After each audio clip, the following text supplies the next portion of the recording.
হয়েছে। আমরা তো অনেকক্ষণ খেলা করলাম, এখন আমাদের বাড়ি চলে যাওয়া উচিত। আর কালকে সকালে যখন স্কুলে যাওয়ার সময় হবে, আমি তোকে ডাকতে যাব। এরপর দুজন মিলে স্কুলে যাব, কেমন? না রে জিয়া, কালকে তো আমি স্কুলে যাব না, কারণ কালকে যে আমার জন্মদিন। জন্মদিন উপলক্ষে আমার মা আমাদের বাড়িতে বার্থডে পার্টি করবে। এর জন্য কালকে আমি স্কুলে যাব না। আর ভালোই হয়েছে তুই মনে করে দিয়েছিস, কালকে তোরও আমাদের বাড়িতে দাওয়াত। আমি তো তোকে দাওয়াত দিতে ভুলে গিয়েছিলাম। কালকে বিকেল বেলা তুই চলে আসবি আমাদের বার্থডে পার্টিতে, কেমন? তাই নাকি রে তুলি? তোরা বার্থডে পার্টি করবি আর কালকে তোর জন্মদিন, কিন্তু আমাকে যে দাওয়াত দিলি আমি কিভাবে যাব? আমি তো জানি বার্থডে পার্টিতে গেলে গিফট নিয়ে যেতে হয়, কিন্তু আমরা তো অনেক গরিব, আমরা টাকা কোথায় পাবো গিফট কেনার জন্য? ও জিয়া, আমি তো জানি তুই তো টাকা নেই, কিন্তু তুই তো আমার খুব ভালো বন্ধু। তুই একটা কাজ কর, তোর কোনো গিফট নিতে হবে না, তুই শুধু আমাদের বাড়িতে চলে আসিস বিকেল বেলা। আর আমার অনেক অনেক বন্ধুরা আসবে, তারা তো অনেক অনেক গিফট নিয়ে আসবে। তুই একটা গিফট না দিলে কিছুই হবে না, তুই চলে আসিস মনে করে, কেমন? আচ্ছা আচ্ছা, ঠিক আছে ঠিক আছে, তাহলে আমি কালকে তোর জন্মদিনের পার্টিতে চলে আসব। এখন চল আমরা বাড়িতে চলে যাই। মা, জানো আমার বন্ধু তুলি আছে না, কাল না ওর জন্মদিন। ও জন্মদিনের পার্টিতে আমাকে দাওয়াত দিয়েছে, কালকে আমি ওর জন্মদিনের পার্টিতে যাব। মা, হ্যাঁ রে মা জিয়া, ঠিক আছে যাবি যাবি, কিন্তু জন্মদিনের পার্টিতে গেলে যে উপহার নিয়ে যেতে হয়। আমার কাছে যে উপহার কেনার মতো কোনোই টাকা নেই মা। হ্যাঁ মা, আমি জানি, কিন্তু আমার বন্ধু তুলি আমাকে বলেছে ওর পার্টিতে যাওয়ার জন্য কোনো উপহার নিতে হবে না, আমি এমনি এমনি গেলেই হবে। আচ্ছা ঠিক আছে, তাহলে তো কোনো সমস্যাই নেই। এখন তুই ঘুমিয়ে পড়, কালকে যাবি জন্মদিনের পার্টি। তুই এসেছিস, আমি তো কখন থেকে তোর জন্য অপেক্ষা করছি। তুই আসবি তাহলেই কেক কাটবো। আমার সকল বন্ধুরা তো আগেই চলে এসেছে, তুই এত দেরি করলি কেন বলতো? কে রে তুলি, এটা তোর বন্ধু? এটাকে দেখেই তো গরিব গরিব মনে হচ্ছে, কেমন একটা নোংরা পুরাতন জামা পরে এসেছে, হাতে তো দেখছি কোনো গিফটও নেই। তোর জন্য তো কোনো গিফটই আনেনি, আমরা তো সবাই তোর জন্য দামি দামি গিফট নিয়ে এসেছি।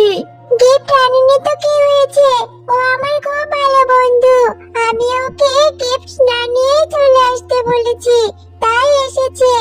আর ও আমার খুব ভালো বন্ধু। গিফট আনতে বলিসনি বলে আনেনি? কারণ জন্মদিনের পার্টিতে আসলে তো গিফট নিয়েই আসতে হয়। তোর ছোট লোক বন্ধু কি এটা জানে না? তোমরা এভাবে কেন বলছো? আমরা তো গরিব, আমাদের তো টাকা নেই, সেই জন্য আমার মা গিফট কিনে দিতে পারেনি। তোরও গরিব, তাহলে তোদের আবার জন্মদিনের পার্টিতে আসতে হবে কেন? না আসলেই তো পারতি, ছোট লোক। আচ্ছা হয়েছে হয়েছে, চুপ কর তো তোরা, এখন আর কথা বলিস না। আমার বন্ধুকে কেন তোরা এসব কথা বলছিস? চল জিয়া, আমরা সবাই মিলে এখানে গিয়ে খেলে করছিস। আমারও না বেলুন অনেক পছন্দের, আমাকেও দে না, আমি একটু খেলা করি, দে দে। এই ছোট লোক, তুই এটা কি করলি বলতো? কারাকারি করতে গিয়ে বেলুনটাকে ফাটিয়ে ফেললি। তুই কি কোনোদিনও বেলুন দিয়ে খেলা করিসনি নাকি? গরিব, আমার বেলুনটা ফাটিয়ে দিল। আমি এখন কি দিয়ে খেলবো আমার বেলুন? কে রে বাবা বান্টি, এখানে দাঁড়িয়ে দাঁড়িয়ে কান্না করছিস কেন? জন্মদিনের পার্টিতে এসে কি কেউ কান্না করে? দেখো না কাকিমা, এই ছোট লোক জিয়াটা আমার বেলুনটাকে ফাটিয়ে ফেলেছে। তোমরা কেন ওকে আসতে দিয়েছো এই জন্মদিনের পার্টিতে? এই জিয়া, তোকে কে বলেছে এখানে আসতে? এসেই তুই বাচ্চাদের আনন্দ নষ্ট করছিস। তোরা তো গরিব, তোদের আবার এই পার্টিতে কে দাওয়াত দিল বলতো? কাকিমা, তুমি এভাবে কেন বলছো? আমাকে তো তুলেই দাওয়াত দিয়েছে, তাই তো আমি এসেছি। আমার সাথে এরকম খারাপ ব্যবহার তোমরা কেন করছো বলো তো? আমরা গরিব বলে কি আমাদের সাথে এরকম খারাপ ব্যবহার করবে? তুমি বিশ্বাস না করলে তুলিকে জিজ্ঞেস করে দেখো। ডাকো একবার তুলিকে। না না না, আর তুলিকে ডাকতে হবে না। তুই বাবু এখান থেকে বিদায় হতো। তোর জন্য আমার অন্য গেস্টরা বিরক্ত হচ্ছে, আর বাচ্চাদের আনন্দ তুই নষ্ট করে দিচ্ছিস। তুলি আসার আগে এখান থেকে তাড়াতাড়ি চলে যা, ছোট লোক কোথাকার।